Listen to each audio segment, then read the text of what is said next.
السلام عليكم ورحمة الله وبركاته. السلام عليكم ورحمة الله وبركاته. إن الحمد لله الأكرم الذي خلق الإنسان وكرم وعلمه من البيان ما لم يعلم، فسبحان الذي لا يحصى امتنانه باللسان ولا بالقلم. نشهد أن لا إله إلا الله وحده لا شريك له، ونشهد أن سيدنا وحبيبنا ومولانا محمدا عبده ورسوله الذي أرسله بالحق بشيرا ونذيرا وداعيا إلى الله بإذنه وسراجا منيرا. فقد قال الله تعالى في كلامه المجيد وفرقانه الحميد: أعوذ بالله من الشيطان الرجيم. بسم الله الرحمن الرحيم. إن الله وملائكته يصلون على النبي يا أيها الذين آمنوا صلوا عليه وسلموا تسليما. اللهم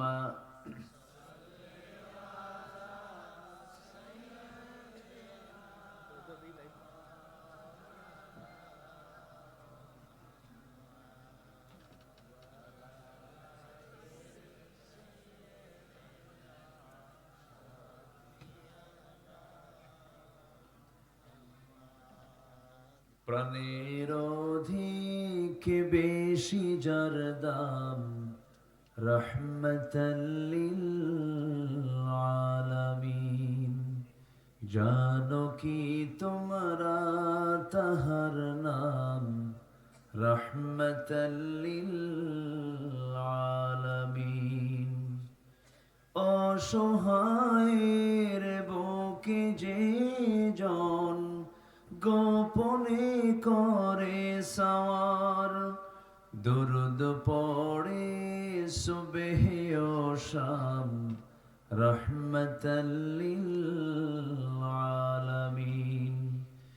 গরিবের আহার দিতেন নিজে হয়ে রোজাদার, নিয়মর ভালোবাসার খাম, রহমতাল লিল আলামিন। তার পথে যে বিছিয়ে দিত টুকরো কাটা স্তূপ করে, তাকেও দিলেন প্রেম মুজাসসাম, রহমতাল লিল আলামিন। জানো কি তোমরা তাহার নাম, রহমতাল লিল আলামিন। সবাই বলি সাল্লাল্লাহু আলাইহি ওয়াসাল্লাম।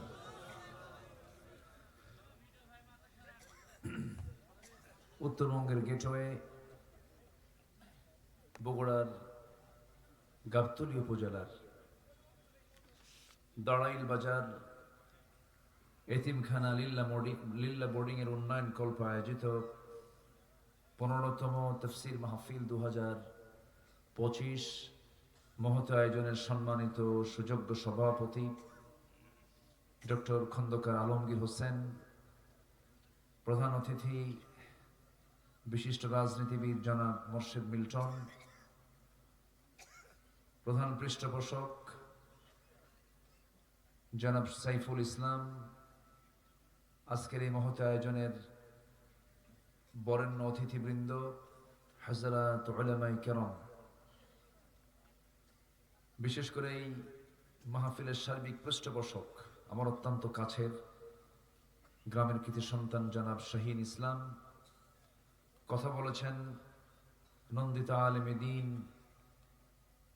মাওলানা রেজাউল করিম খান পাবনা, কথা বলেছেন ওলামা হযরত।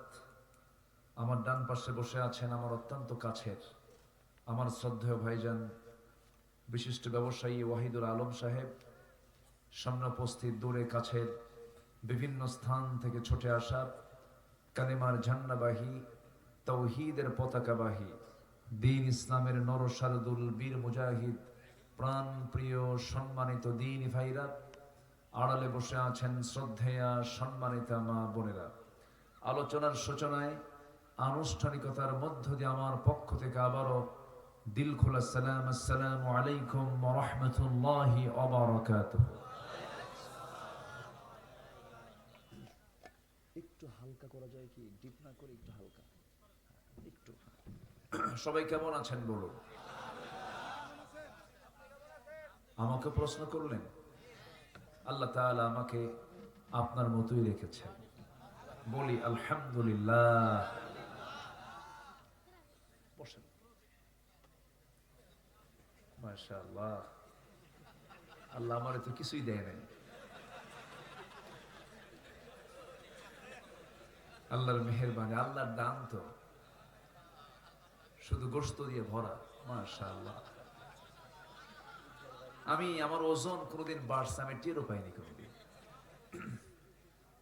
আমাকে অনেকে বলে 25 বছর আগে যা দেখছে এখনো তাই দেখছি। যাই হোক, মহান রবের মেহেরবানি আমরা সুস্থ আছি, চিকন থাকি মোটা থাকি যেটাই থাকি, আমরা সুস্থ অবস্থায় বসে আছি কোরআনের টানে জান্নাতের বাগানে, বলছি মহান রবের শানে আলহামদুলিল্লাহ। সবাই বলছে আল্লাহুম্মা আইন্নি আলা যিকরিকা ওয়া শুকরিকা ওয়া হুসনি ইবাদাতিকা। সবাই বলি আল্লাহুম্মা লাকা আসলামতু ওয়া বিকা আমানতু ওয়া আলাইকা তাওয়াক্কালতু ওয়া ইলাইকা আনাবতু ওয়া বিকা খাসামতু। আমরা আল্লাহ তাআলার শুকর আদায় করে নিলাম। একটু উঠতে দেরি হয়ে গেল, আনুষ্ঠানিকতা অনেক কিছু করে আমি এখানে প্রায় আধা ঘন্টার মতো বসেছিলাম। একটু আগে উঠতে পারলে ভালো হতো, তবে আনুষ্ঠানিকতা তো যেহেতু একটু দেরি হলো, উঠতে যদি শেষ করতে যদি একটু দেরি হয়, খুব কি কষ্ট হবে আপনাদের? থাকতে রাজি আছেন তো ইনশাআল্লাহ? দোয়া না করে কেউ যাবেন? সবাই দোয়া করে যাবেন তো? আল্লাহ কবুল করুন। এই কথাগুলো বলতাম না যদি এত রাতে না উঠতাম। একটু দেরি হলো, শেষ হতে কত কাজই তো করি আমরা, তাই না? এখানে আছি, ভাববেন যে এখানে যতক্ষণ আছি আমরা গুনাহ মাফ হবে এবং আমল নামায় সওয়াব প্লাস হবে। কি আমরা কি মাইনাসে আছি না প্লাসে আছি বলেন? প্লাসে, লস নাই তো। জি, আল্লাহ পাক আমাদেরকে কোরআনের বরকত হাসিল করার তৌফিক দান করুন। সম্মানিত ভাইয়েরা, আমি সোজা আলোচনার দিকে আস্তে আস্তে চলে যাব, যেহেতু এক রাত তো আমি মূল নির্যাস যে কথাটার মূল বক্তব্য যেটা আমি বলার চেষ্টা করব, আসুন সোজা আমরা সেই কোরআন থেকে কথা বলি। মহান রব্বুল আলামিন কোরআন নাজিল করেছেন জিন্দার জন্য না মরার জন্য বলেন তো? জিন্দা লোকের জন্য না মুর্দার জন্য? লিয়ুনযিরা মান কানা হাইয়া, জিন্দা লোকের জন্য আমি আল্লাহ তাআলা কোরআন নাজিল করেছি। কিন্তু দুঃখজনক হলো সত্য, কোরআনটা বেশি তেলাওয়াত করা হয় সাধারণত আমার দেশে মরার আগে না মরার পরে? মরার পরে। মরে গেছে, হাফেজ কিছু ভাড়া করে আনো, কুলখানি দাও, তেলাওয়াত দাও, জান্নাত পার করে দাও। আছে কিনা বলেন? আচ্ছা, কোরআন কিন্তু জিন্দার জন্য নাজিল হয়েছে।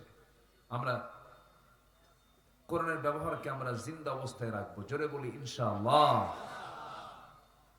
সম্মানিত হাজিরিন,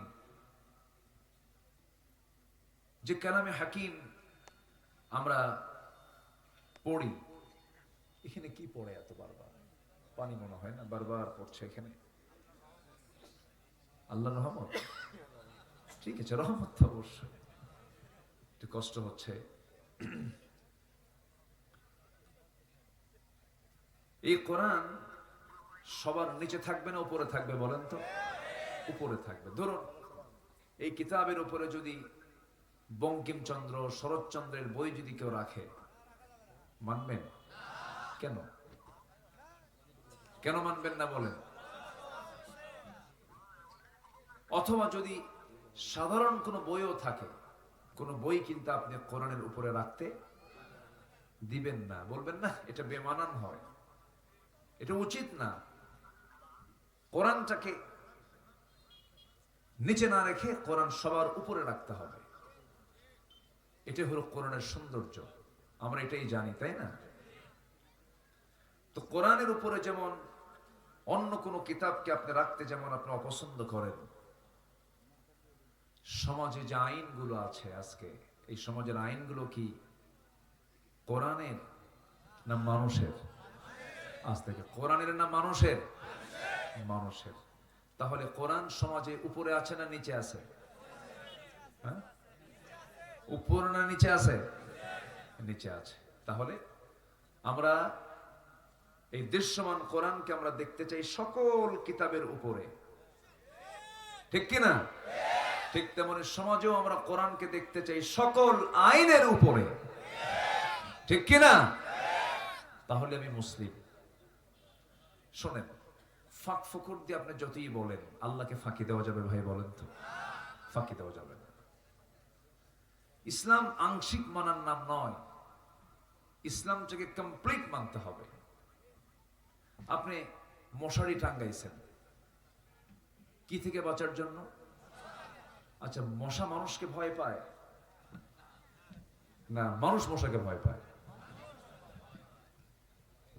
বসেন, মানে আপনি যখন নড়েন তখন এখানে ভূমিকম্প হয়ে যায়, মানে বিষয়টা এরকম। তো অসুবিধা হয়তো, আপনাকে বসতে হবে একটু।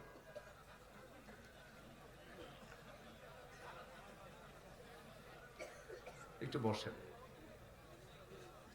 কোরআন শোনার জন্য একটি সুন্দর নীরব পরিবেশের দরকার আছে কিনা বলেন তো? একটু শান্ত হই।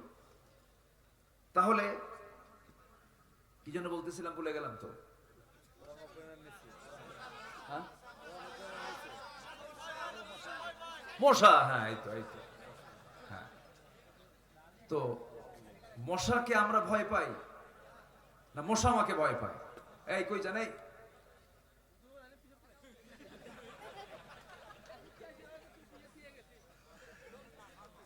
আচ্ছা বসে।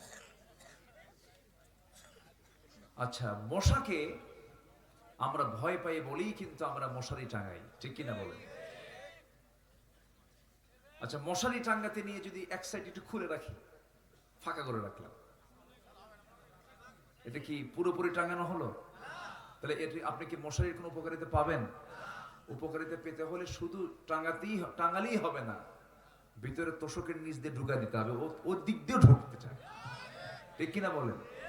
তাহলে মশা থেকে বাঁচার জন্য মশারি টাঙায়া চতুর্দিকে ঢেকে দিয়ে কনফার্ম হয়ে এরপরে ঘুমাতে হবে, নচেত ডেঙ্গু ম্যালেরিয়া আক্রমণ করতেই পারে।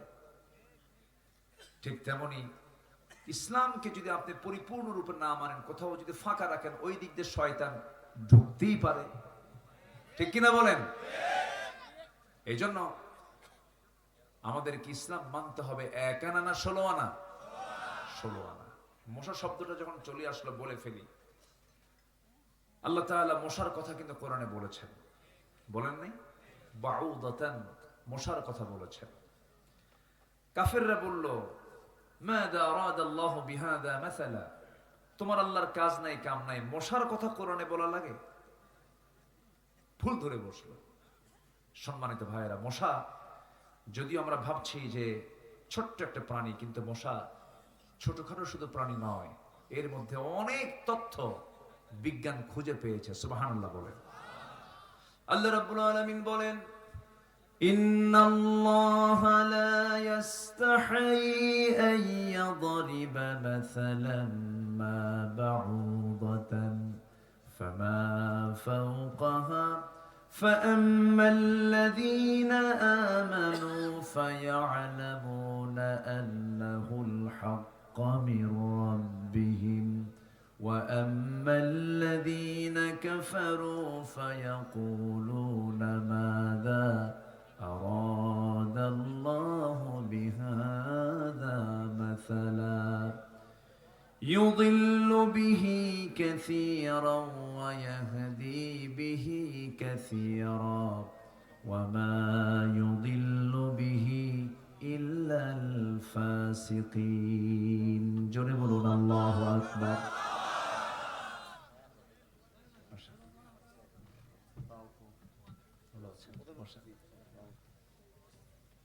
সূরাতুল বাকারা, সূরাতুল বাকারা।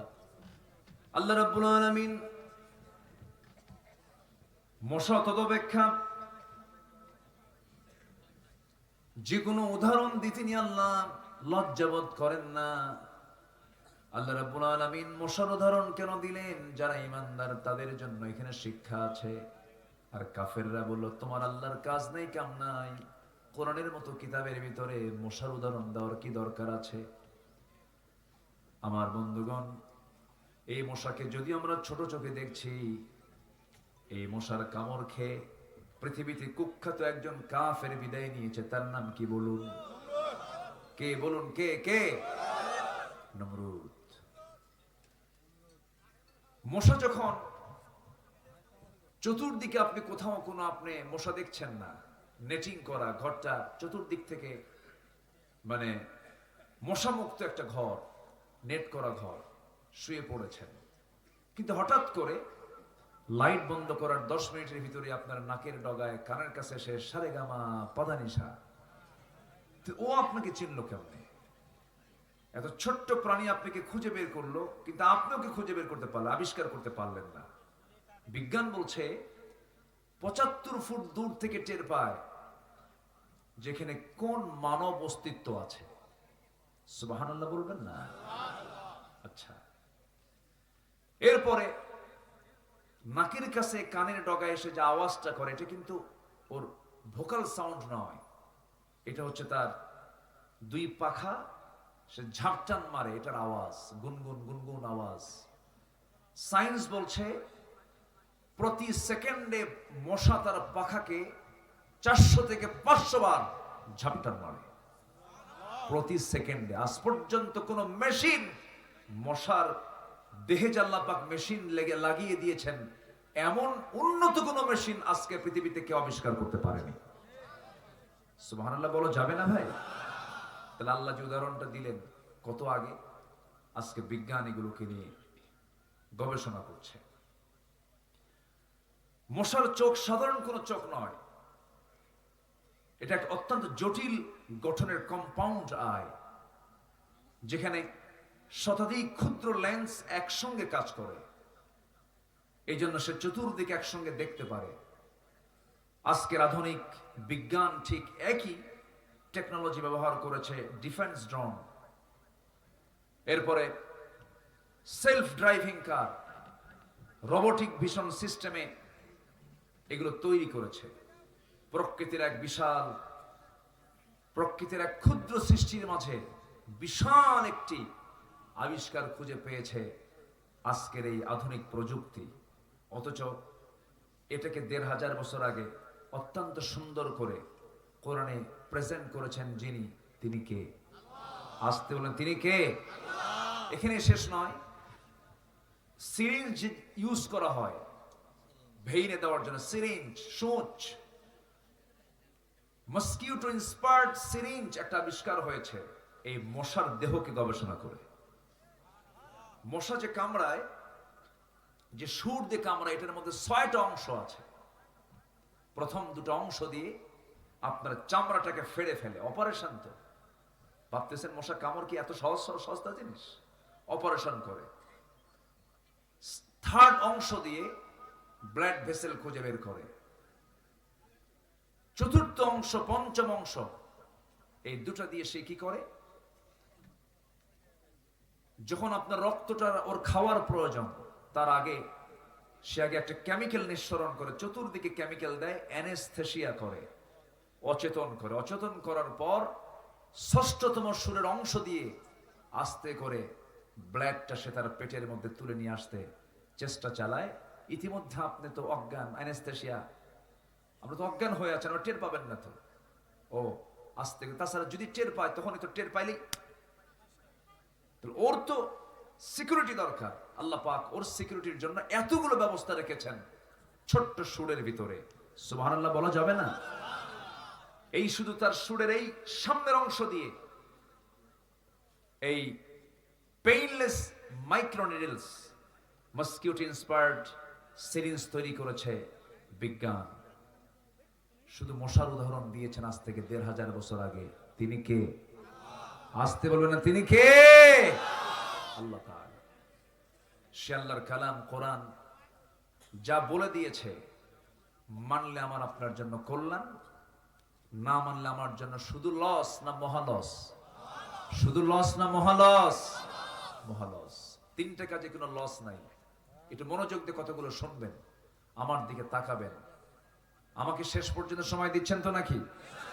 আল্লাহ রাব্বুল আলামিন বলেন, ইন্নাল্লাযীনা ইয়াতলুনা কিতাবাল্লাহ ওয়া আকামুস সালাতা ওয়া আনফাকু মিম্মা রাযাকনাহুম সিররান ওয়া আলানিয়াতান ইয়ারজুনা তিজারাতান লান তাবুর। জোরে বলুন আল্লাহু আকবার।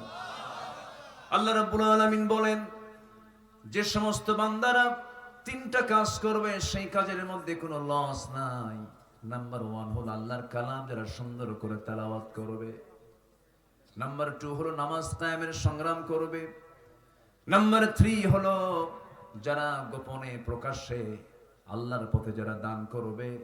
আল্লাহ তাআলা একদম বান্দাকে নিশ্চিত করে বলছেন, ওই বান্দার 3টা কাজে কখনো কখনো কোনো লস নাই। জোরে কোন সুবহানাল্লাহ। তেলাওয়াত করবে কখন? নামাজই তো পড়ে না। বলুন তো কোন ওয়াক্তে মানুষ বাড়িতে বেশি থাকে? বলেন বলেন, একটু বলেন তো, ভালো করে বলেন, উত্তর দিতে হবে। কোন ওয়াক্তে মানুষ বেশি বাড়িতে থাকে বলেন তো? সবচেয়ে কম মুসল্লি মসজিদে কোন ওয়াক্তে? বলেন। আলহামদুলিল্লাহ বলা যাবে না? আলহামদুলিল্লাহ কইছে।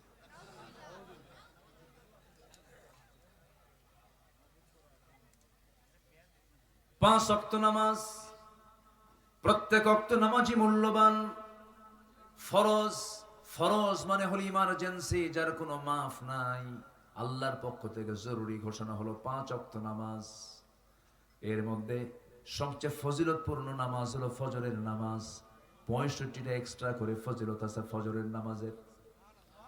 শুধুমাত্র কোন বান্দা যদি ফজরের 2 রাকাত সুন্নাত আদায় করতে পারে, মহান রব্বুল আলামিন সেই বান্দাকে রাকাতাই সালাতুল ফজর খায়রুম মিনাদ দুনিয়া ওয়া মা ফিহা, ফজরের 2 রাকাত সুন্নতের দাম আমার আল্লাহর কাছে দুনিয়ার মাঝে যা আছে তার চাইতে বেশি দামি। একটু আমেরিকায় বাড়ি হলে, একটু জার্মানিতে সেকেন্ড হোম হলে কত স্বপ্ন পূরণ। ফজরের 2 রাকাত সুন্নাত যদি তুমি আদায় করো, আমি আল্লাহ এটার দাম রেখেছি দুনিয়া এবং দুনিয়ার চাইতেও বেশি। আল্লাহ বলতে বলছেন কোন কাজ করতে, আর আমরা চিন্তায় আছি কোন দিকে। একজন মুনাফিক জোহর পড়ে, আসর পড়তে পারে, মাগরিব পড়তে পারে, এশা পড়তে পারে, কিন্তু মুনাফিক কখনো ফজর পড়তে পারে না। কোন নামাজ পড়তে পারে না বলেন তো? ফজর। বলুন তো আমাদের মসজিদগুলো এখন কাঁচা না পাকা? আর আমার নবীর মসজিদ ছিল কাঁচা না পাকা? কাঁচা। মসজিদ ছিল কাঁচাই তো। মাঝখানে 1.5 মাস আগে মদিনায় গিয়েছিলাম, সপরিবারে গিয়েছিলাম। আহারে, আজকে 15 লক্ষ মুসলমান একসঙ্গে নামাজ আদায় করে। নবজির যে কাঁচা খেজুরের কাণ্ড দিয়া, খেজুরের ডাল দিয়ে বানানো, ইতিমের কাছ থেকে নেওয়া ছোট্ট যে মসজিদটা, যেটাকে রাসূল বলেছেন মা বাইনা বাইতি ওয়া মিম্বারি রাওদাতুম মিন রিয়াদিল জান্নাহ। রাসূল বলেছেন আমার ঘর আর আমার এই মেম্বার মাঝখানের জায়গাটুকু হলো দুনিয়ার ভিতরে জান্নাতের টুকরা।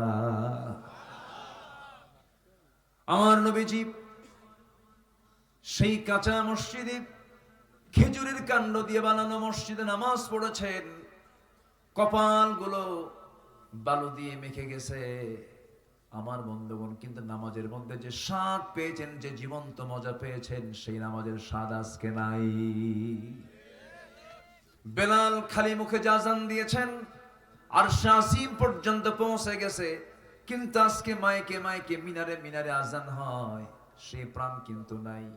রহ গয়া রসমে আযান না রহে রূহ বেলালি, ফলসফা রহ গয়া তলকি গজালি না রহি।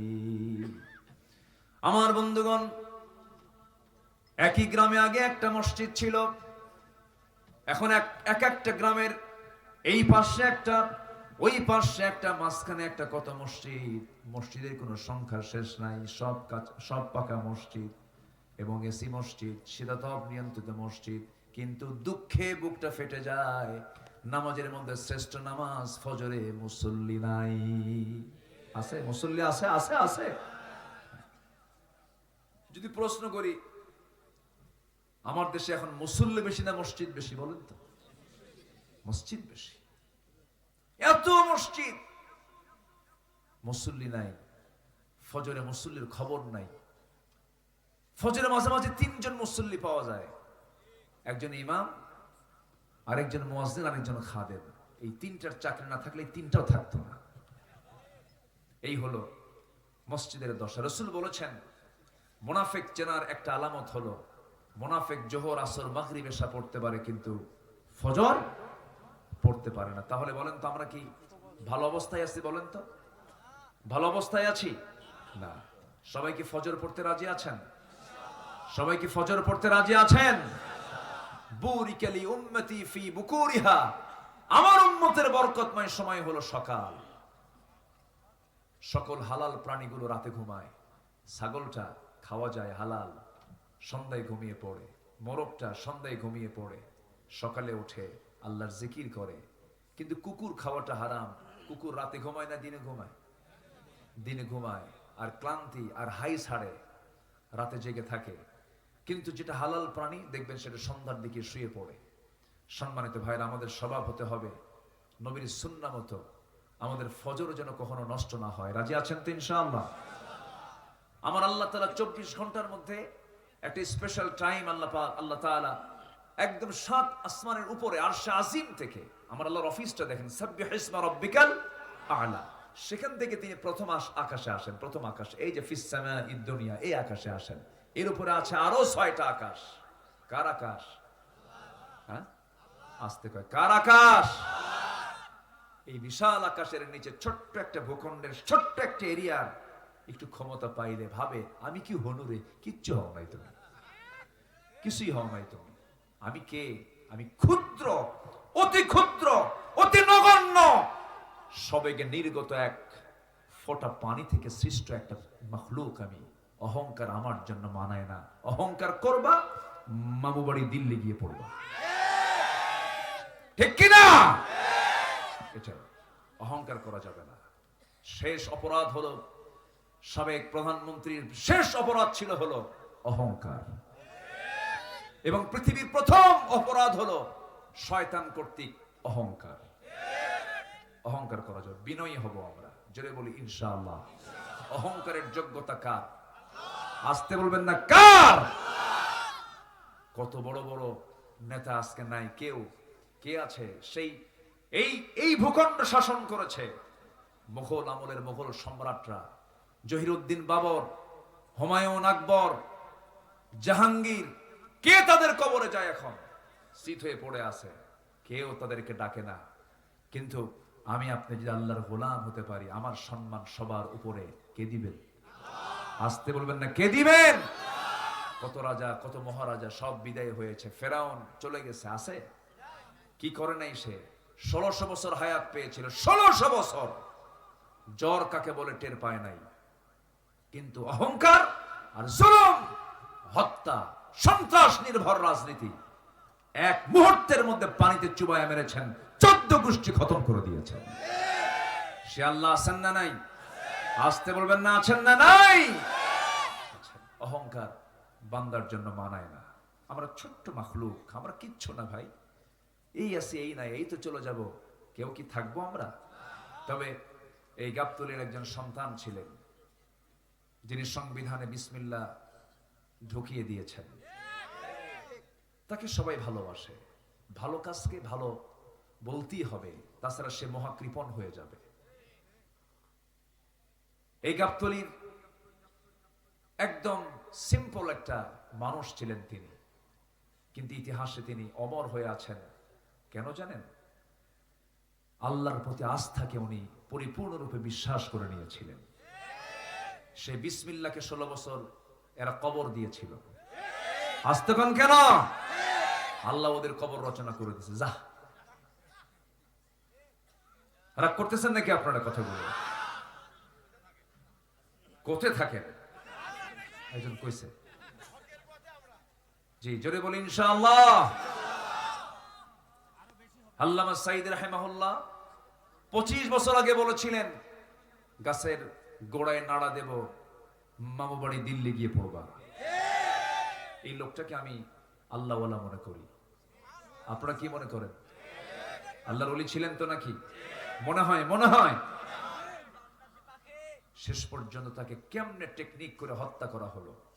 সুস্থ মানুষ, হাসি খুশি মানুষ, আমাকে উনি খুব ভালোবাসতেন। উনি জেলখানা থেকে আমাকে টুপি উপহার দিয়েছেন। ওনার মাদ্রাসার মাহফিল আমি রেগুলার করতাম। উনি ওনার জন্য ওনার জুব্বা পাঠায় দিয়েছেন। তো ওনার জুব্বা আমি পড়বো কেমনে? ওনার জুব্বাকে কপি করে আরো 3-4টা জুব্বা এরকম বানায়া মাঝে মাঝে হুজুরের জেলখানায় দিয়ে আসতাম। খুব ভালোবাসতেন তিনি আমাকে। লোকটা হাসি খুশি মানুষ ছিলেন। তাকে ভালোবাসা না এমন কোন লোক বাংলার জমিনে নাই। ভাইরে, এমনি এমনি পরিবর্তন আসেনি। এই সমস্ত মহান ব্যক্তিদের চোখের পানিতে জায়নামাজ ভিজে গেছে। জেল খাটা যে কত কষ্টের বিষয়, যারা জেল খেটেছেন তারা বুঝেন। মানসিক যে যন্ত্রণা, এটা অসহনীয়। একটা মানুষকে জেলখানায় রাখা মানে কি অন্যায় করে জানেন? বইয়ের হক নষ্ট করা, স্বামীর হক নষ্ট করা, কি বলে, ছেলের হক নষ্ট করা, বাবার হক নষ্ট করা, সমাজের হক নষ্ট করা, জাতির হক নষ্ট করা। কত হক নষ্ট করে দিয়েছে। আল্লামা সাঈদীকে মানায় কি জেলখানায় না কোরআনের ময়দানে? জাতিকে ক্ষতিগ্রস্ত হয় নাই? ক্ষতিগ্রস্ত হয়েছে।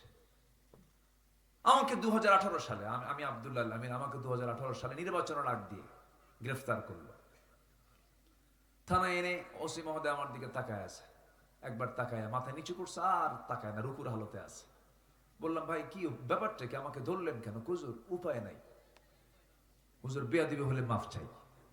আমি ভক্ত, আমার বউ ভক্ত, আমার সন্তান সবাই আপনার আলোচনা শুনে, কিন্তু এত ভক্ত ধরলেন কেন?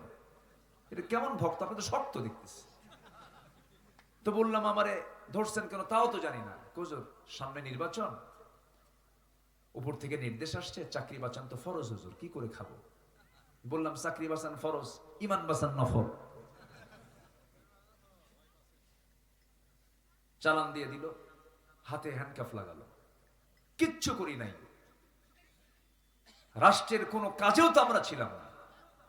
আমাদের কোন দায়িত্ব দিছে বলেন তো? কোন দায়িত্ব পাইছি আমরা? নিয়ে চলে গেল। জজ আমার দিকে তাকায়া, বিচারক আমার দিকে তাকায়া জিব্বাই কামড় মেরে কয়, হুজুরে ধরলো কারা? মামলার ধারার দিকে তাকায় দেখে যে এই তো বিশাল আসামি, জামিন অযোগ্য। চালান দিয়ে দিল কোর্টে, কি বলে জেল হাজতে ঢুকলাম, চুরিতার করি নাই, ভাবলাম জেলখানা না, এটা মাদ্রাসা ইউসুফিয়া। ঢুকলাম, ঢোকা মাত্র এক মুরব্বী 80 বয়স আমার দিকে সালাম দিয়া এত মহা খুশি, সালাম একখান দিয়ে বলে, হুজুর আপনি জেলখানায় ঢুকছেন, খুব খুশি হলাম। তো বললাম জেলখানায় ঢুকলে কি খুশি হয় চাচা? আপনি কি বলেন? কে বাবা, ওয়াজে যাই, মাহফিলে যাই, এত চেষ্টা করছে আপনাকে একবার মুসাফা করব, বহু চেষ্টা করার পরে মিস, আল্লাহ আমার এবার জুটায় দিছে, দোয়া করি আপনি জেলখানায় থাকেন। কি কথা কি বুঝতেছেন আপনারা? যাবই ভাই একদিন, কার আদালতে দাঁড়াতে হবে? আসতে বলবেন না, কার আদালতে দাঁড়াতে হবে? আল্লাহর আদালতে। যেন আমরা আমল নামা নিয়ে যেতে পারি ডান হাতের, জোরে বলি ইনশাআল্লাহ। আমার বন্ধুগণ, আমাদের মূল টার্গেট হলো জান্নাত প্রাপ্তি। জান্নাত আমরা পাবো কেমনে? সেই জান্নাত প্রাপ্তির জন্য আল্লাহ রাব্বুল আলামিন বলছেন, কিছু কাজ করে আসো, আমি তোমাকে জান্নাত দিয়ে দেব। জান্নাত পাওয়ার জন্য শুধু দুটা সূত্র আমরা মাথায় রাখবো, হারামকে না, হালালকে হ্যাঁ। হারামকে না আর হালালকে হ্যাঁ। এই দুইটা সূত্র যদি মাথায় নিয়ে যদি চলতে পারি, কদম যদি ফেলতে পারি, এপারে দুনিয়া ও পারে জান্নাত। জোরে কোন সুবহানাল্লাহ। ওয়া হালালতুল হালাল ওয়া হারামতুল হারাম ওয়া লাম আযিদ আলা যালিকা শাইআন আদখুলুল জান্নাতা ইয়া রাসূলুল্লাহ। হে রাসূল, হালালকে হালাল জেনে হালাল মানবো, হারামকে হারাম জেনে হারামটাকে বর্জন করবো, আমি কি জান্নাত পাবো নাকি? রাসূল বলেন, ও সাহাবীরা দেখো, এই বান্দা, এই সাহাবীটা জান্নাতি। যেরকম সুবহানাল্লাহ। সারা জীবন তাহাজ্জুদের অভাব নাই, এদিকে আপনি সুদ খান, কাম হবে? আসতে বলবেন কাম হবে?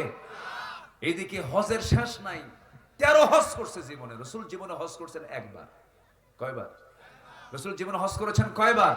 আর এদিকে আমার দেশে এরকম হাজিও আছে, হ্যাট্রিক হাজি, কিন্তু ইয়াবার ব্যবসা করে। কিসের ব্যবসা করে? ইয়াবা।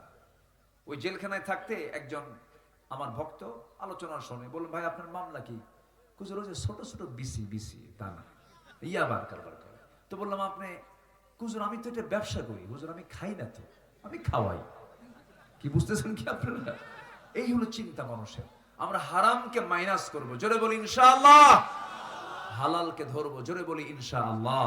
আচ্ছা বলেন তো, হারাম খাবার বেশি না হালাল খাবার বেশি? বলেন বলেন বলেন। হালালই তো বেশি, হারাম তো সামান্য কিছু, কিন্তু নজর যায় কুকুরের মতো ওই দিকে, বাঁকার দিকে নজর যায়। মদের দিকে তাকালে অনেকে ঝোল পড়ে, আছে না আছে না আছে না? মদ না খেলে হয় না। মদ খাওয়া কি? আস্তে কয়, আরো জোরে, আরো জোরে। কিন্তু আমার দেশে মদের আইন আছে না নাই? এটা কি ভালো দিক? আজ থেকে ভালো দিক। কিন্তু মদের আইন পাশ করলো কারা? বলেন বলেন বলেন বলেন বলেন। মদের আইন কি ফেরেশতা পাশ করে দিয়ে গেছে? এখানে কারা করছে? নাম নাই, নাম না দরকার নাই তো। গাবতলি তো, এটার নাম গাবতলি না? জি। সম্মানিত ভাইয়েরা, বলেছে ক্যাঙ্গারু আদালত, kangaroo. Prime minister Sheikh Hasina সাবেক, উনি বললেন যেটা ক্যাঙ্গারু আদালত, এটাকে মানি না। অথচ ওই আদালত কায়েম করেছিলেন তারাই, যারাই গর্ত খনন করেছেন তারাই গর্তে আজকে নিক্ষেপিত হয়েছেন। এটাই এটাই তো হবে। সম্মানিত ভাইয়েরা, সম্মানিত বন্ধুগণ, আল্লামা সাঈদী বলেছিলেন যে আমার ইজ্জত নিয়ে যারা ছিনিমিনি খেলছে, আল্লাহ তুমি তাদেরকে জাতির সামনে ন্যাংটা করে ছেড়ে দিবা। করে নাই? করছে কিনা বলেন? বেক্সিমকোর মালিক একটা টপ লিস্টের ধনী, মাথা থেকে পা পর্যন্ত সব সাদা, মাথার চুল সাদা, দাড়ি সাদা, লোকটা সাদা, পাঞ্জাবি সাদা, পাজামা সাদা, জুতাও সাদা, মনে হয় আসমান থেকে জিব্রাইল নাজিল হয়েছে। কিন্তু বাঁচার জন্য কি করলো? দাড়িটা কাটলো, তাহলে দাড়ি রাখছে কি নবীর সুন্নত মেনে? না, ওটা অভিনয়। দাড়ি কাটলো, মাথার চুল কালো বানালো, পাঞ্জাবি বাদ দিয়ে গেঞ্জি পরলো, পায়জামা খুলে লুঙ্গি পরলো, ভুল করে আবার নৌকায় চড়ছে। আইনমন্ত্রীকে কোস্টগার্ড ধরে বলতেছে, আইনমন্ত্রী স্যার আপনাকে চিনছে, চলেন থানায় চলেন। আইনমন্ত্রীকে আমি কি একা আসছি নাকি? আমি তো জামাতের সাথে আসছি। কে? কই যে নৌকার গোড়ায় বসে আছে, কে চেনা যায় না তো? ভালো করে দেখো, ওটাই দরবেশ। ঠিক কিনা? ধর্মের ব্যবসা কোনো আলেম ওলামা করে না। ধর্মের ব্যবসা তারাই করে যারা প্রয়োজনে দাড়ি রাখে, আবার প্রয়োজনে দাড়ি কাটে, আবার সময় আসলে পরে মাথায় পট্টি লাগায়, মাথায় টুপি লাগায়, আবার টুপি ছাড়ে। আছে কিনা বলেন? এগুলো করা যাবে না। আমরা 24 ঘন্টা আল্লাহর গোলাম হব। কয় ঘন্টা বলেন তো? 24 ঘন্টা। নামাজ পড়বো কয় ওয়াক্ত? শ্রেষ্ঠ নামাজ কোনটা বলেন? আরো জোরে বলেন। ফজরের একটু আগে আরেকটা নামাজ আছে, তাহাজ্জুদ। বলেন বলেন, কোন নামাজ? আল্লাহ সে সময় কোন আকাশে আসেন?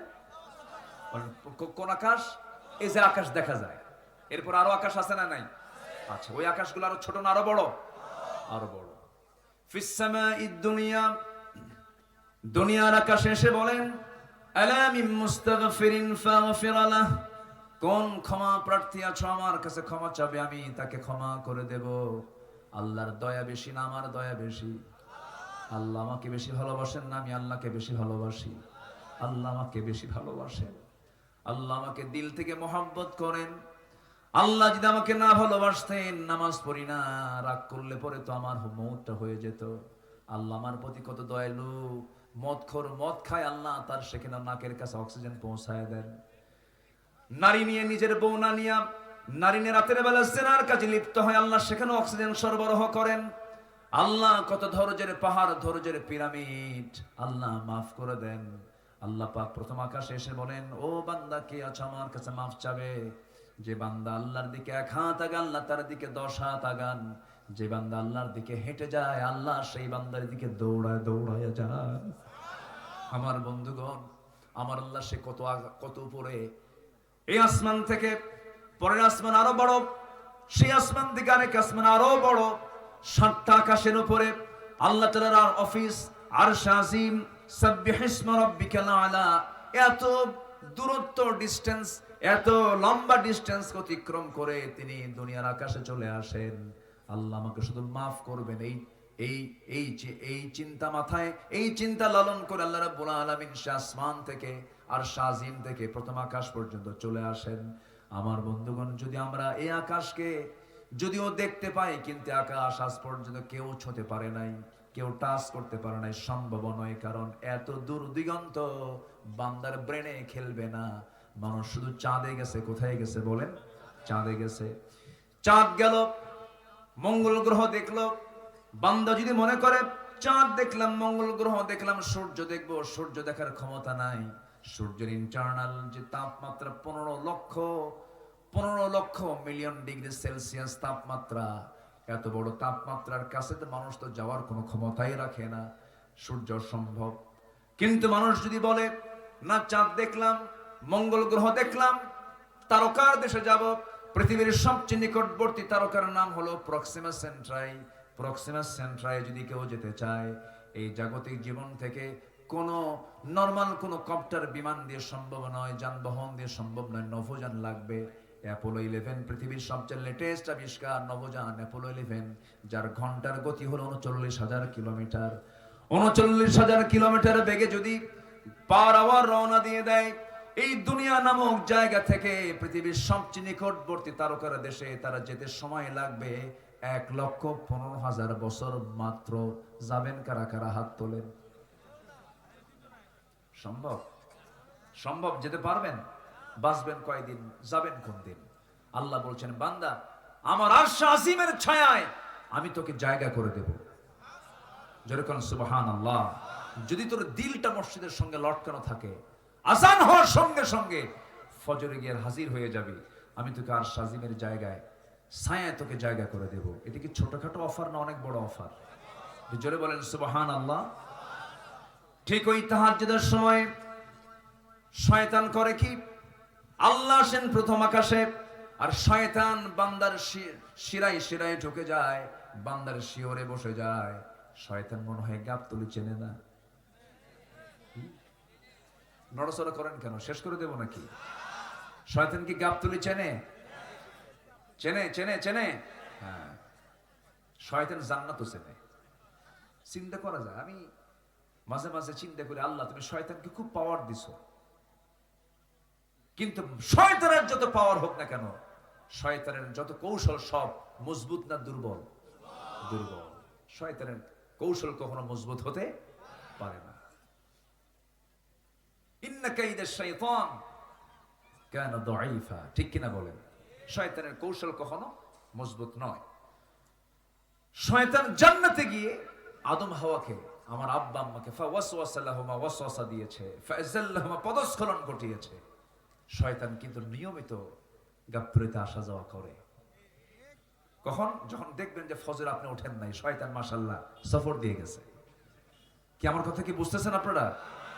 শয়তান শেষ রাত্রে আসে, ওই সময় এসে আমার আপনার শিয়রে বসে বসে বলে, আলাইকা লাইলুন তাফিল, আলাইকা লাইলুন তাফিল, তোমার রাত বড় লম্বা, তোমার রাত বড় লম্বা, ঘুমাও ঘুমাও, বারবার এরকম করে বলে। ওই সময় রাসূল বললেন, সেই সময় শয়তান 3টা গিট মেরে যায়, 3টা গিরো দিয়ে যায়। এই 3টা গিট যদি সাহাবীরা তোমরা ছুটাতে চাও, 3টা আমল করবে। নাম্বার 1 হলো নিজের পিঠটা বিছানা থেকে সরায় দিবা। নাম্বার 2, ওযু সুন্দর করে বানায় নিবা। 2টা গিট ছুটে চলে গেল। বান্দা তুমি যদি ওযু সম্পূর্ণ করে যদি কদম কদম ফেলতে ফেলতে যদি মসজিদ পানে চলে যাও, নামাজে যদি দাঁড়িয়ে পড়ো, আল্লাহ রাব্বুল আলামিন নামাজ হওয়ার সঙ্গে সঙ্গে 24 ঘন্টা আল্লাহ তোমার প্রতি রহমত নাজিল করবেন। শয়তান তোমাকে ওয়াসওয়াসা দিতে পারবে না। একটু জোরে বলেন সুবহানাল্লাহ। এই জন্য আমি এই গ্রামের নাম কি, দাঁড়াইল গ্রামকে যদি আপনি আদর্শ গ্রাম হিসেবে দেখতে চান, দাঁড়াইলবাসী, আমি মনে করি দাঁড়াইল গ্রামের যুবকদেরকে একটা কমিটি করা উচিত। সেটা হলো ফজর নামাজ বাস্তবায়ন কমিটি। আসতে কন কেন?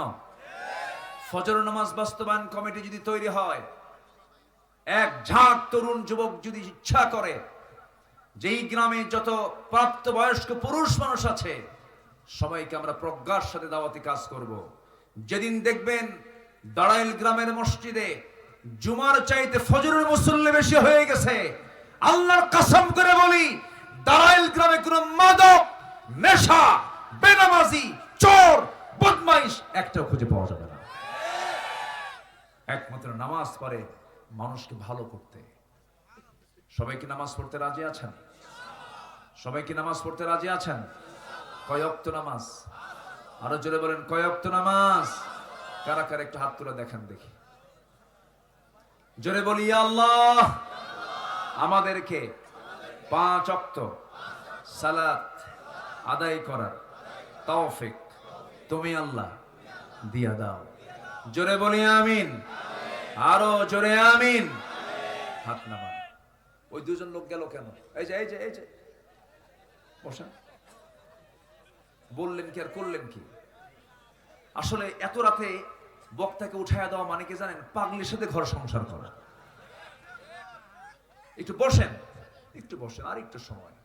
অনেক চাপ থাকে এখন, তো অনেক চাপ, ঘুমের চাপ, নিম্ন চাপ, ঊর্ধ্ব চাপ, বিড়ি খাওয়া চাপ, বহু চাপ। এখন এই চাপে আমি আরেক মহা চাপে, ও যে ডিপে যেতে পারি না, এই যে নড়াচড়া হয়। একটু বসেন, আর একটু সময়, খুব বেশি সময় নেব না। আমরা আমাদের টার্গেট হলো আমরা বাপের ভিটাতে ফিরে যেতে চাই। আমাদের বাপের ভিটা কোনটা বলেন? দেখছেন দাঁড়াইল কইছে কি, বাপের ভিটা হলো জান্নাত। আমরা কি দাঁড়াইল ভাবছেন নাকি? না, এ তো মহা মুশকিল হয়ে গেল। আচ্ছা, আমরা আমরা আমরা কি প্রথমে দুনিয়াতে আসছি? কোথায় ছিলাম বলেন? বাপের ভিটা কোথায় বলেন? আরো জোরে বলেন। জান্নাতে যাবেন না আপনারা? বলেন বাপের ভিটা কোথায়? জান্নাত। আমরা জান্নাতের খাবার খেয়ে আসছি, আবার মারা গিয়ে আবার জান্নাতে গিয়ে খাবো। জোরে বলি ইনশাআল্লাহ। আরো জোরে বলি ইনশাআল্লাহ। এখন তো আছেই, তো মরে যাবো তো আমরা, জান্নাতে গিয়ে খাবো। এই আকীদা, এই বিশ্বাসটা গভীর হবে কখন জানেন? যখন কোরআন নামক আয়নাটা আপনি ভালো করে দেখতে পাবেন। এটা এমন একটা আয়না, একদম সব স্পষ্ট করে আল্লাহ পাক কোরআনে বলে দিয়েছেন। জোরে বলেন সুবহানাল্লাহ। জান্নাত পেতে চাই, এর জন্য 15টা কাজ আছে। কয়টা কাজ আছে? 15টা কাজ। আমি কি একটাও বলেছি এ পর্যন্ত? ওয়াজ কি শেষ না শুরু? নুরু শেষ না শুরু? 1 নাম্বার ঈমান আনবো আমরা। কি আনবো? বলেন, জোরে বলেন, কি আনবো? ঈমান আনবো। কিন্তু কিছু কিছু লোকের নামই আছে ঈমান আলী। কি নাম বলেন তো? নামাজ পড়ে না। নাম হলো রমজান আলী, রমজান মাসে দুপুরবেলা ভাত খায়। নাম হলো আতর আলী, গোটা গায়ে গাজার গন্ধ। নাম হলো হিম্মত আলী, সাইকেলের চাকা ব্লাস্ট হলেই শীত হয়ে পড়ে। নাম হলো বাদশা মিয়া, ভিক্ষা করে। নাম হলো খোকা মিয়া, বয়স 82 বছর মাত্র। খোকা মিয়া, বুড়া মিয়া হয় না। নাম দিয়ে কাজ হবে না, বংশ দিয়ে কাজ হবে না। নাম, বংশ, চেহারা দিয়ে যদি কাজই হতো, নবীর চেহারার সঙ্গে মিলে যেত চেহারা আবুল হাবের, আবুল হাব জান্নাত পেয়ে যেত। নবীর বংশের সঙ্গে মিলে যেত আবুল হাবের বংশ, আবু জেহেলের বংশ জান্নাত পেয়ে যেত। বাবা দিয়ে যদি জান্নাত পেত, সন্তান নূহের ছেলে কেনান জান্নাত পেয়ে যেত, জান্নাত পেয়ে যেত। ইব্রাহিমের বাবা আজরও জান্নাত পেয়ে যেত। কিন্তু বাপ দিয়ে সন্তান হবে না, সন্তান দিয়ে বাপ হবে না, বংশ দিয়ে হবে না, কোন নাম যশ খ্যাতি দিয়ে হবে না। জান্নাত পাওয়ার জন্য 1 নাম্বার কাজ হলো কি আনতে হবে? বলেন, কি আনতে হবে? বলেন, ঈমান আনতে হবে। ভালো করে ঈমান আনতে হবে। নামাজি ইমানদার হতে হবে, সৎকর্ম থাকতে হবে। ওজন কম দেওয়া যাবে না। বনের সম্পত্তি মেরে খাওয়া যাবে না। বনের সম্পত্তি মেরে খাওয়া ভাই বুঝি গাবতলিতে নাই? আমার মায়েরা মাহফিল আসছে নাকি? আসছে। মায়েরা এখন খুব খুশি, হুজুর ভালো কিরকম, ভাই কিছু বসে আছে ওই জায়গায়। এখন গেলে কিন্তু ভাববো ওই লোকটা বনের সম্পত্তি মেরে খাইছে। বসে বনের সম্পত্তি মেরে খাওয়া আজকে আমার দেশের স্বাভাবিক বিষয়। পেটের বোন, একই মায়ের পেটের বোনের সম্পত্তি যদি মেরে খেতে কষ্ট না হয়, তো এই প্রতিবেশী আর সরকারি সম্পত্তি মেরে খেতে কোনো কষ্ট হবে বলেন তো? এটাই তো হয়। বলে যে টুক করে দেশে চলে আসবো, বলছে না? বলছে না? বলছে না? আসবেন তো ভালো কথা, কিন্তু দেশের টাকা যে পাচার করছেন, এগুলো কি করবেন? এই যে গাবতলীর প্রবাসীরা চলে গেছে সৌদি আরব, গাবতলীর বহু প্রবাসী আছে তো, অনেক প্রবাসী। আমি এই রিয়াদে গেলে অনেক পাই। এই যে নাডুয়ামালা, আরো কি কি অঞ্চল আছে, অনেক লোক আছে। কত কষ্ট করে জানেন? এক একটা প্রবাসীর কষ্ট করে ঝুলে ঝুলে, পাখির মতো ঝুলে ঝুলে কাজ করে, দেশে রেমিটেন্স পাঠায়। কৃষক সারাদিন খেটে খেটে কালো মানুষ, সাদা মানুষ কালো হয়ে যায়। শ্রমিক ন্যায্য মূল্য পায় না, এরপরও কষ্ট করে করে সীমিত বেতনে চাকরি করে দেশকে আগায় দিল। আর সব অশিক্ষিত, শ্রমিক, কৃষক, প্রবাসী অশিক্ষিত, দেশকে আগায় দিল। আর দেশকে পিছায় দিল কারা? কলমের খোঁচা দিয়ে 1 শ্রেণীর শিক্ষিত নামের কলঙ্ক। ঠিক কিনা বলেন? যারা দেশ থেকে টাকা পাচার করেছেন, মিলিয়ন বিলিয়ন ডলার যারা পাচার করেছেন, সেই পাচারকৃত অর্থ দেশে ফেরত নিয়ে এরপরে রাজনীতির চিন্তা করুন। জনগণ আর পাগল নাই, জনগণ আর অচেতন নাই। জনগণ খুব দ্রুত পালস বুঝতে পারে। সুযোগ বুঝে কৌশল খাটায় কিছু করবেন, জনগণ বুঝে সবকিছু। আমরা সচেতন থাকবো। জোরে বলি ইনশাআল্লাহ। আরো জোরে বলি ইনশাআল্লাহ।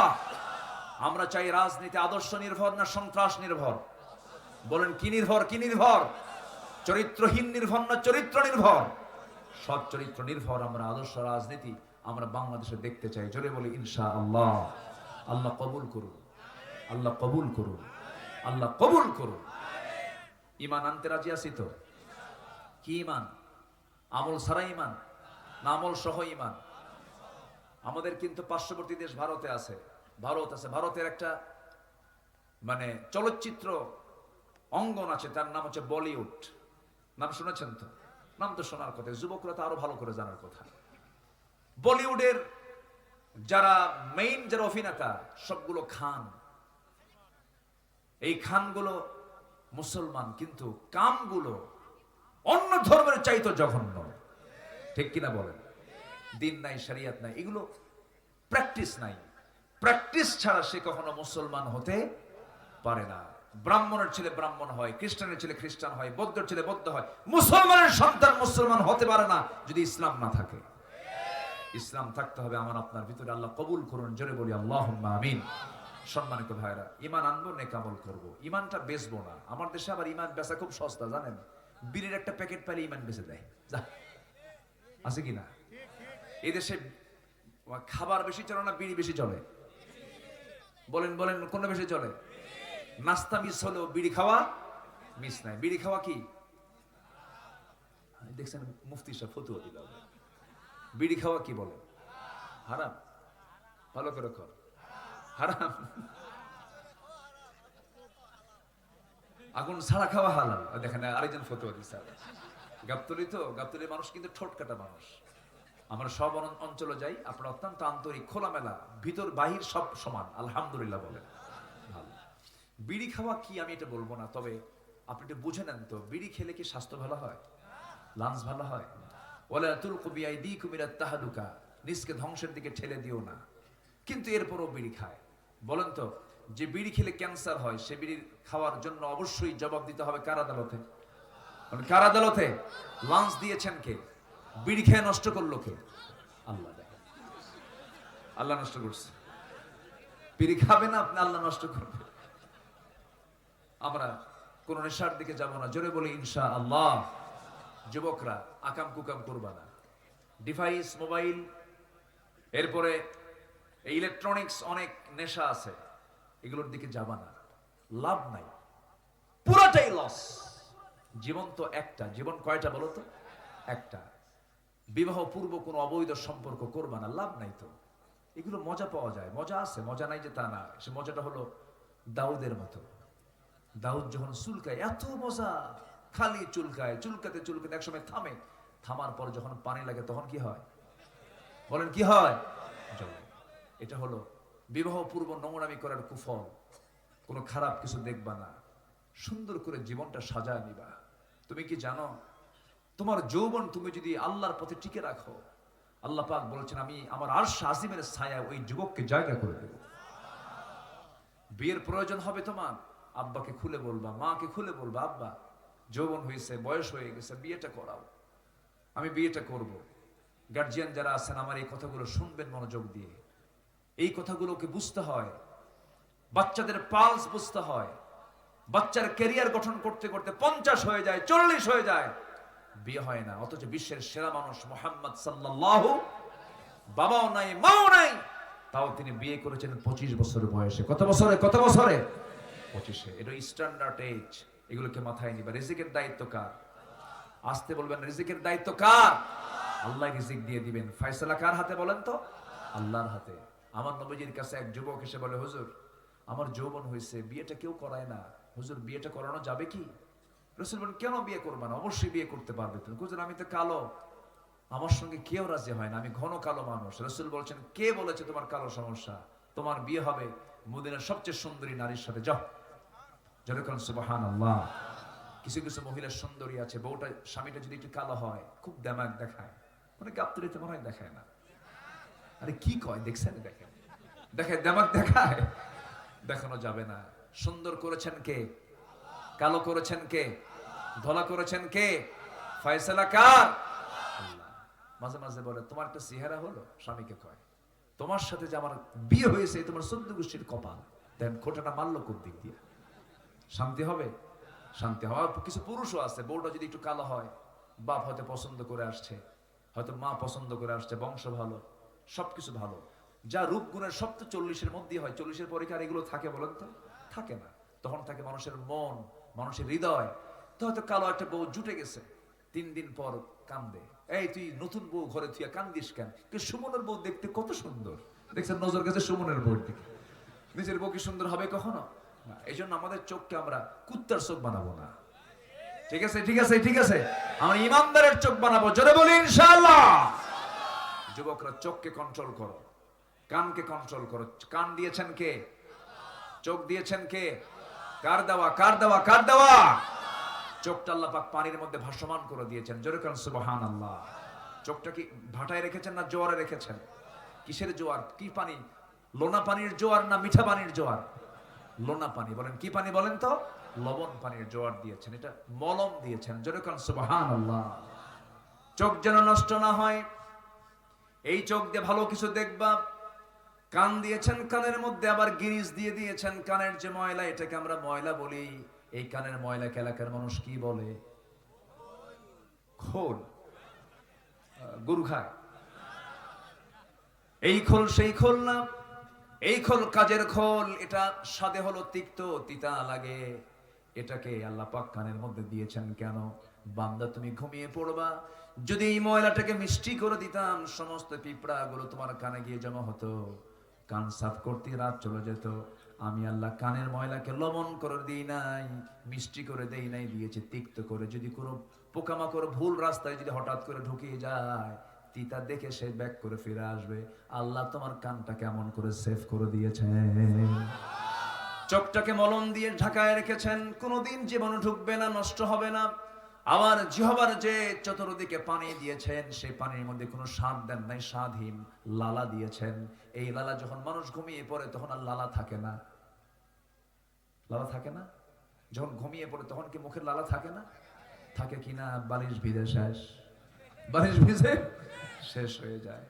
এই যে আল্লাহ রাব্বুল আলামিন এত কিছু ম্যানেজমেন্ট করলেন, এত কিছু দিয়ে দিলেন, মাথা থেকে পা পর্যন্ত সব কার অবদান? সে আল্লাহ বলছেন, বান্দারে সব আমি দিলাম, সব আমি করলাম, তুই আমারে ভুলবি কেমনে বান্দা? আমি তোকে ভুলতে পারি না। আমি তোর জন্য প্রথম আকাশে চলে আসি, তুই আমার কাছে চাবি। আজান হবে, আসসালাতু খায়রুম মিনান নাওম, তুই মসজিদের দিকে চলে যাবি। যুবক, বুড়া মানুষের ইবাদত আল্লাহর দরবারে যতটুকুন কবুল হয়, তার চেয়ে বেশি ইবাদত কবুল হয় বুড়া মানুষের না যুবক মানুষের? বলেন। যুবকরা এই যে দেশের পরিবর্তন এনেছে, বুড়া মানুষ না যুবক মানুষ? বলেন, বুড়া মানুষ না যুবক মানুষ? বুড়ারা পারে নাই, বাপরা পারে নাই, পুলিশরা পারে নাই, পুলিশের সন্তানরা পেরেছে। রাজনীতিবিদরা পারে নাই, রাজনীতিবিদের সন্তানরা পেরেছে। ঠিক কিনা? তোমরাই পারবা। তোমরা এগিয়ে যাও সামনের দিকে। সামনের বাংলাদেশ ইসলামের বাংলাদেশ, সামনের বাংলাদেশ কোরআনের বাংলাদেশ। আল্লাহ কবুল করুন। জোরে বলি আমিন। নামাজ দিয়ে ভরায় ফেলবো, এই জাতি নামাজি হবে। জোরে বলি ইনশাআল্লাহ। 54 বছরে 5% নামাজি হয়েছে। কত পার্সেন্ট? 5%। আমরা 100% নামাজি মুসলমান হব। জোরে বলি ইনশাআল্লাহ। কষ্ট পাচ্ছেন মনে হয়? আলোচনা চালাই। ঈমান কি রাখবো না বেচবো? রাখ।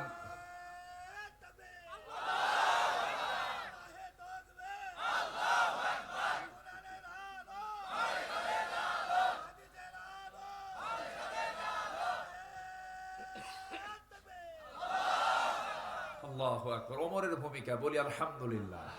দাড়িগুলো সব পাকা, কিন্তু ওমর সাইজ। আলহামদুলিল্লাহ বলবেন না? হ্যাঁ, এটাই হলো জজবা। কিছু যুবক আছে বুড়ার মতো, আবার কিছু বুড়া আছে যুবকের মতো। বলি আলহামদুলিল্লাহ। ঈমান আনবো আমরা, বেচবো না রাখবো? বেচবো না টিকে রাখবো? টিকে রাখবো। ঈমানকে কখনো আমরা নষ্ট করব না। ঈমানের যত্ন নেব। সবার আগে কিসের যত্ন বলেন তো? ঈমানের যত্ন। নামাজ বাদ দিয়া? নামাজ সহ। আমার বন্ধুগণ, ছোট্ট একটা ইতিহাস মনে পড়ে গেল। খুব বেশি লম্বা সময় নেব না, আর কিছু সময় থেকে যান। একজন সাহাবীর বাড়ি হলো মক্কা মদিনার ঠিক মাঝখান বরাবর। মক্কা মদিনার ঠিক মাঝখানে তার বাড়ি। জন্মের পূর্বেই বাপ হারিয়েছেন, জন্মের পর চাচার কাছে মানুষ হয়েছেন, আপন চাচা। টাকা দিয়ে পয়সা দিয়ে তাকে বড় করেছে, জমা জমা দিয়ে তাকে মজবুত করেছে চাচা। মাটা বেঁচে ছিলেন, নবীজির দাওয়াত তিনি পেলেন, কালিমার দাওয়াত পেলেন, কালিমা গ্রহণ করলেন। চাচার কানে সংবাদ চলে গেছে। চাচা গিয়ে বলছে, ভাতিজা শুনলাম আব্দুল্লাহ তুমি নাকি কালিমা পড়েছো। আব্দুল্লাহ বলছে, চাচা শুনবেন কেন, দেখেন আশহাদু আল্লা ইলাহা ইল্লাল্লাহ। সঙ্গে সঙ্গে চাচা বলে, ভাতিজা হাসবুনা মা ওয়াজাদনা, আমার বাপ মা যা দিয়ে গেছে এটার উপর বাইরে আমি যাব না। বাপ দাদার ধর্মে চুন কালি মারবো না। এবার বলছে, চাচা আপনি আমাকে যে প্রস্তাব করছেন, আমাকে যদি দুনিয়া থেকে বিদায় করে দেন, কালিমার পথ থেকে আমি এক চুল পরিমাণ নড়ব না। চাচা হুমকি দেয় সম্পদ দখলের। চাচা বলতেছে, তোর সমস্ত সম্পদগুলো আমি আমার কওমের লোক দিয়া তোর কাছ থেকে ছিনায় নেব, তোকে সম্পূর্ণ মাহরুম করব। আব্দুল্লাহ বলছেন, চাচা আমার সম্পদ আপনি নেওয়ার জন্য জোর জুলুম করা লাগবে না, আমি সব আপোষেই দিয়ে দিলাম, আমার সম্পদ দরকার নাই, আমি সম্পদ ছাড়াই থাকতে চাই, গন্ডগোল করব না চাচা। এবার রাগ করে চাচা থাপ্পড় মেরে জমিনে ফেলে দেয়, টান মেরে জামা ছিঁড়ে নেয়, লুঙ্গিটা জোরপূর্বক খুলে নিয়ে উলঙ্গ করে পাগলা বানায়া ঘর থেকে বের করে দিল। রক্তাক্ত দেহ নিয়ে আমার দরজায় গিয়ে বলছে, মা দরজা খোলা, আমার দিকে তাকাইও না, দিন গ্রহণ করেছি, ইমান এনেছি, আমার চাচা আমাকে লুঙ্গিটা খুলে আমাকে ঘর থেকে বের করে দিয়েছে। ও মা দেখো তো ঘরের মধ্যে কিছু আছে নাকি, এক খণ্ড কাপড়টা দাও, এক খণ্ড কাপড় কোনো মতো দেওয়া হলো, শতটা ঢাকলেন। এবার বলছেন, মা শোনো, দেরি করলাম না, নবীর আদালতে নবীর দরবারে চলে গেলাম, মদিনার দিকে রওনা দিলাম, মা দোয়া করো আমার জন্য, কারণ পৃথিবীর কিচ্ছু ভালো লাগে না, আমার সবচেয়ে প্রিয় জায়গা হলো আমার নবীর দরবার। যেরকম সুবহানাল্লাহ। রওনা দিলেন সাহাবী। শীতকাল, প্রচন্ড শীতকাল, এখন এই তো নভেম্বর শেষ হয়ে যাবে, সামনে মক্কা মদিনায় চূড়ান্ত শীত শুরু হয়ে যাবে। আরব গালফে বছরে 2-3 বছরে 1 থেকে 2 মাস প্রচন্ড শীত থাকে, হাড় কাঁপানো শীত, যে শীত আমার দেশেও নাই এমন শীত থাকে। সেই শীতের মধ্যে সম্পূর্ণ খালি গায়ে নগ্ন দেহে সে আব্দুল্লাহ মদিনা পর্যন্ত পৌঁছে গেলেন পদব্রজে হেঁটে হেঁটে। নবীর দরজার সামনে দাঁড়ায় গেলেন, দরজার সামনে দাঁড়ায় গিয়ে নক করছেন। রাসূল দরজা খোলা মাত্রই দেখেন থরথর করে কাঁপতেছে সুন্দর চেহারার যুবক। কিচ্ছু বললেন না, ভিতরে গেলেন। আমার নবজি তার পরনের সুন্দর দুটো জুব্বা হাতের মধ্যে করে এনে বলছেন, যুবক জুব্বাটা গায়ে দাও, প্রচন্ড ঠান্ডা লেগেছে তোমার, কি হয়েছে? খোলা মিলে সব শুনলেন।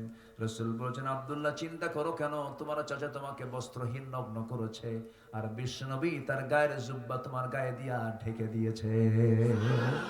ঈমান আনলে লস না লাভ? লস না লাভ? লাভ, শুধু লাভ না, সব লাভ, সব লাভ, কোন লসের কোনো কায়দাই নাই এই জায়গায়। সঙ্গে সঙ্গে আব্দুল্লাহ দারুণ খুশি হয়ে গেলেন। রাসূল বলছেন, আব্দুল্লাহ তুমি আমার কাছে কিছু চাও নাকি? তিনি বলছেন, হুজুর আপনি আমার জন্য দোয়া করুন, মৃত্যুর রাজপথ আল্লাহ পাক যেন শহীদের মওত আমারে দান করেন, আমি যেন শহীদ হতে পারি। আমার নবীজির সামনে এই দোয়া যখন চাইলেন, আমার নবীজি হাত দুটো উঁচু করে আকাশের মালিকের দিকে তাকায় বলছে, আকাশের মালিক আল্লাহ, আমার আব্দুল্লাহর জান মাল তুমি কাফের বেঈমানদের জন্য হারাম করে দাও। এই দোয়া শোনার সঙ্গে সঙ্গে সাহাবীর মন খারাপ হয়ে গেল। রাসূল বলছেন, আব্দুল্লাহ মন খারাপ কেন হুজুর? চাইলাম কি পাইলাম কি? আপনি বলছেন কাফের বেঈমানদের জন্য আমার জানমাল হারাম, শহীদ হব কেমনে? তারা তো আমাকে মারতে পারবে না। রাসূল বলছেন, আব্দুল্লাহর দিন গ্রহণ করতে তোমার বড় কষ্ট হয়েছে, আমি তোমার জন্য দোয়া করছি, তুমি চিন্তা করো কেন? তোমার যদি শাহাদাতের তামান্না লালন হয়ে থাকে দিলের মধ্যে, ওয়া ইম্মা তাআলা ফিরাশিহি, বিছানায় যদি মরণ হয় আল্লাহ পাক তোমাকে শহীদের দরজা দিয়ে দিবেন, চিন্তা করো না। ও সাহাবী তুমি যাও, কোরআন তোমাকে দিয়ে দিলাম। আসহাবে সুফফার সদস্য হয়ে গেলেন।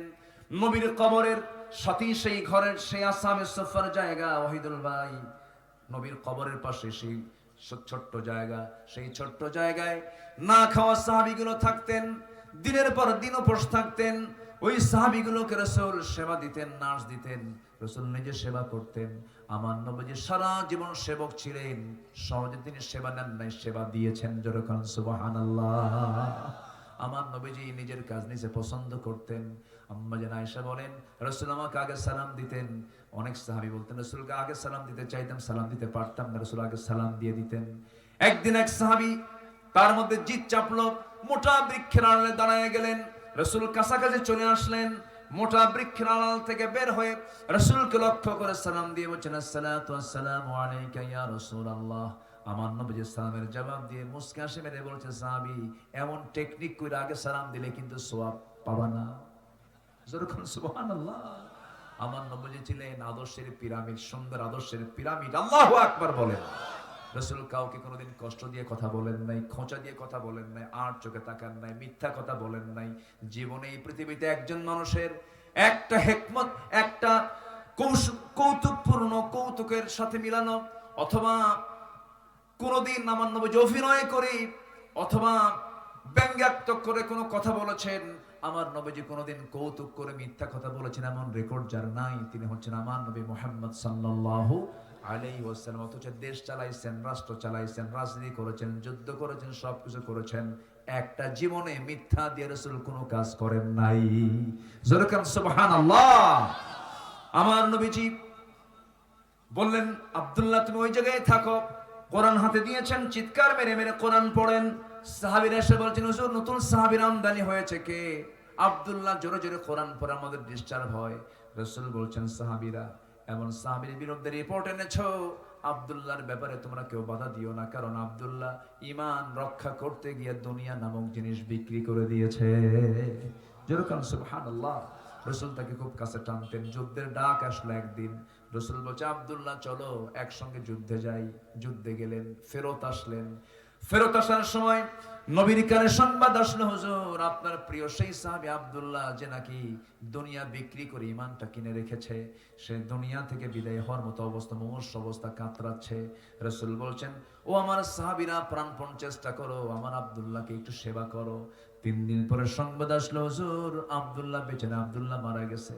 নবীজি ডুকরে ডুকরে কাঁদলেন। আমার রাসূল বলছেন, ও আমার সাহাবীরা, আমার আব্দুল্লাহর জানাজার দায়িত্ব আমি কাউকে দেব না, গোসল করাইয়া দাও। জানাজার দায়িত্ব আমি রাসূল নিজে, ইমামতের দায়িত্ব আমি আমার কাঁধে উঠায় নিলাম। আমার নবীজির সামনে লাশ রেখে জানাজা সম্পূর্ণ করার পরে বলছেন, সাহাবীরা রে, আমার কলিজার টুকরা আব্দুল্লাহর কবরটা কোথায় খনন করেছো? ওই যদি পাহাড়ের চিপায়। রাসূল বলছেন, সাহাবীরা আমাকে নিয়ে চলো কবরের সামনে। নবী কবরের সামনে গিয়ে দাঁড়ালেন। কবরের সামনে গিয়ে দাঁড়ায়া আমার নবীজি বলছেন, আমি কাউকে নামতে দেব না, আমি রাসূল নিজে আমার আব্দুল্লাহর কবরে নামবো। আমার নবীজি নিজে কবরে নামলেন, নেমে হাতটা গায়ে দিলেন আর বলছেন, আমার আবু বকর আমার ডানে নামো, ওমর আমার বামে নামো। আমার নবীজি হাতটা গায়ে দিয়ে বলছেন, সাহাবীরা রে, আমার কলিজার টুকরা আব্দুল্লাহর লাশটা আমার হাতে তুলে দে। আমার নবীজি হাতের মধ্যে নিলেন, বলছেন, আবু বকর হাতে মাথাটা ধরো, ওমর পাটা ধরো। 3 জন মিলে কবরে শোয়া দিলেন। বুকের উপরে হাতটা রাখলেন। হাত রেখে আকাশের দিকে তাকায়া আমার নবীজি কান্না বিজড়িত কণ্ঠে বলছেন, আকাশের মালিক আল্লাহ, এই মুহূর্ত পর্যন্ত আমি আব্দুল্লাহর উপরে সন্তুষ্ট আছি, তুমি আব্দুল্লাহরে মাফ করে দাও। পাশে দাঁড়িয়ে থাকা একজন জগৎধন্য সাহাবী সাদ বিন আবি ওয়াক্কাস, যিনি ঘোড়া দাবড়ায়া সমুদ্র তরঙ্গ পার হয়ে দ্বীনের পতাকা বিজয় মিশে উড্ডীন করেছিলেন, সেই সাদ বিন আবি ওয়াক্কাস ওই কবরবাসীর অবস্থা দেখে তিনি চিৎকার মেরে বলছেন, আহারে আমার পোড়া কপাল, আজকে আমি জীবিত সাদ যদি এই জায়গায় না থেকে যদি ওই কবরের বাসিন্দা হতে পারতাম, যে কবরবাসীকে বিদায় দেওয়ার জন্য জগতের শ্রেষ্ঠ 3 জন মানুষ আব্দুল্লাহর কবরে নেমে গেছে। আমার ভাইরা, ঈমান বড় দামি জিনিস, ঈমান বড় দৌলত। এই দৌলতকে কখনো নষ্ট করব না। নেক আমল এবং ঈমান আনলে পরে আল্লাহ রাব্বুল আলামিন বলছেন, আমি তাকে 1 নম্বরে জান্নাত, জান্নাতুল ফিরদাউসের ওয়ারিস বানাবো। যেরকম সুবহানাল্লাহ। আল্লাহ রাব্বুল আলামিন বলেন, ইন্নাল্লাযীনা আমানু ওয়া আমিলুস সালিহাতি কানাত লাহুম জান্নাতুল ফিরদাউসি নুজুলা খালিদিনা ফিহা লা ইয়াবগুনা আনহা হিওয়ালা। জোরে বলুন আল্লাহু আকবার। জান্নাত প্রাপ্তির জন্য 15টা করণীয় কেবল চলছে 1 নাম্বার। নাম্বার 2 শর্ট করে বলছি, তাকওয়া অবলম্বন করা। তাকওয়া মানে হলো বেঁচে থাকা, হারাম থেকে বেঁচে থাকা। নাম্বার 3 হলো নামাজ কায়েম করা, অনর্থক কথা থেকে নিজেকে বিরত রাখা। যে ব্যক্তি জিহ্বার বিশ্রাম দেবে, আল্লাহ তাকে বহু গুনাহ থেকে বাঁচাবেন। আমরা জিহ্বাকে বিশ্রামে দিয়ে দেব, বেশি কথা বলবো না। যত বেশি কথা বলবো তত ভুল হয়ে যাবে, যত কত কম ভুল তত কম হবে। আল্লাযীনা হুম আনিল লাগফি মুরিদুন। নাম্বার 4 হলো রোজা পালন করব মাঝে মাঝে, শুধু রমজান মাস না, সারা বছর। বলেন বলেন বলেন, সারা বছরের মাঝে মাঝে মাঝে সোমবার, বৃহস্পতিবার, আবার প্রত্যেক আরবি মাসের 13, 14, 15 মাঝে মাঝে একটু রোজা রাখার চেষ্টা করব, প্র্যাকটিস করব। নাম্বার 5 হলো রবের প্রতি তাওয়াক্কুল করব। আল্লাহর প্রতি ভরসা যার বেশি থাকবে, তার সহজে হার্টের সমস্যা হবে না। ভরসা করবে কার উপরে? আল্লাহ, তুমি যা করবা করো, বাস, অত টেনশন নাই, সব চাপায় দেব কার উপরে? আমার জন্য কে যথেষ্ট? বলেন বলেন, আমার জন্য কে যথেষ্ট? হ্যাঁ, আল্লাহ যথেষ্ট। এটা মাথায় রাখলে দেখবেন যে আপনার মেন্টাল স্যাটিসফ্যাকশন চলে আসবে। নাম্বার 6 হলো আল্লাহর জন্য যারা সম্পদ ব্যয় করবে। নাম্বার 7 হলো মন্দকে প্রতিহত করে ভালোকে প্রতিষ্ঠা করবে যারা। নাম্বার 8 হলো শিরক থেকে দূরে থাকা। নাম্বার 9 হলো ধৈর্য ধারণ করা। ধৈর্য ধরবো আমরা কার উপরে? আসলে কার উপরে? সেদিন একজন মহিলা ফোন দিয়ে আমাকে বলে, হুজুর আমার স্বামী 17 তালাক দেয়, 20 তালাক দেয়, আমি কি আসি না নাই? দেখছেন কোন কি অবস্থা? ধৈর্য আছে? বলেন ধৈর্য আছে? তালাক শব্দ প্রায় প্রায় দিয়ে আমাদেরকে একটা জটিলতা ফেলে দেয়। আমাদেরকে বলে হুজুর রাগের মাথায় তালাক দিছে, ধৈর্য ছিল না হুজুর, আমার মেয়ে আছে, আমার ছেলে আছে, হুজুর দেখেন তো কোনোভাবে কোনো প্যাঁচ পুস খাটায় ফেরত নিয়ে আসা যায় নাকি? শরীয়তের মালিক তো হুজুর। এগুলো করা যাবে না। নাম্বার 10 হলো তওবা করা।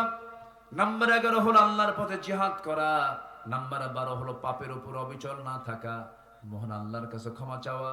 নাম্বার 13 হলো সত্যের পথে অবিচল থাকা, আল্লাহ রাসূলের আদেশকে মান্য করা। নাম্বার 14 হলো আল্লাহর জন্য মুমিনদের মাঝে পরস্পর সুন্দর সম্পর্ক স্থাপন করা। সর্বশেষ 15 নম্বর হলো অন্যায় অশ্লীল যত বেহাপনা আছে তা থেকে মুক্ত হয়ে ইহসান নিরাপরণতা হাক্কুল ইবাদ আদায় করা।